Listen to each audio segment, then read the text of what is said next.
Ayan po guys, no? Update po tayo ulit regarding po sa Non-Pro2Pro License Upgrade Caravan Program po ni Move It po, no? So, kailan po ba ito gaganapin? Gaganapin po ito sa February 26, 2025 po.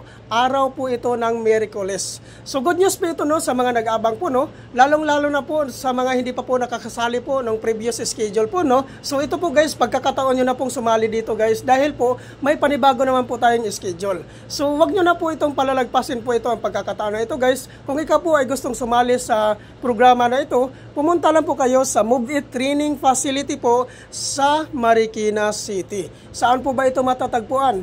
Matatagpuan po ito guys sa Grab Warehouse Marikina guys. Ito po yung ipin location nyo po, Grab Warehouse Marikina.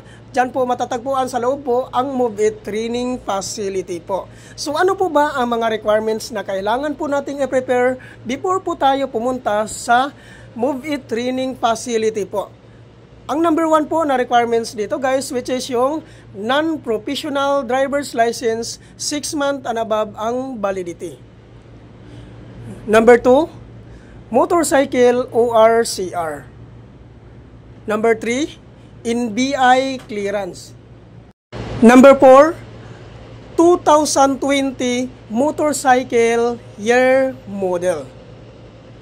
Number 5, tax identification number or TIN number. Number 6, 1,000 license down payment. At number 7 po, no LTO violation.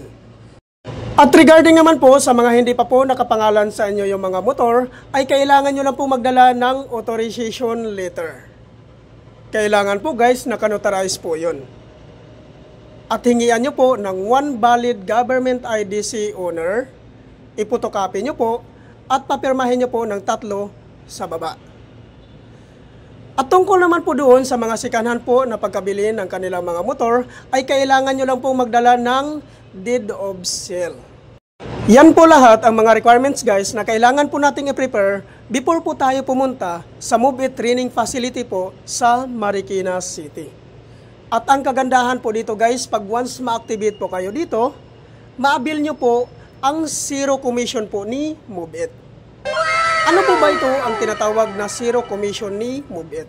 Pag once ma-activate ka na po dito at mag-start ka na pong bumiyahe, hindi ka po kakaltasan ni Move It sa kanilang commission sa loob po ng 2 linggo.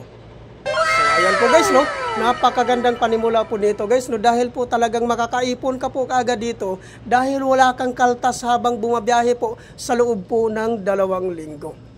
Kaya po guys, wag nyo na pong palagpasin ang pagkakataon na ito. Kung ikaw po ay non-professional holders pa lang po at gustong maging isang part ng Move It Rider, sumali ka na po sa programa na ito na Non-Pro2Pro License Upgrade Caravan. Para po maging professional na po ang iyong lisensya. So ito po guys, no, limited slot lang po ito. 400 applicants lang po ang tinatanggap po dito. Kaya po wag nyo na pong sayangin ang pagkakataon na ito.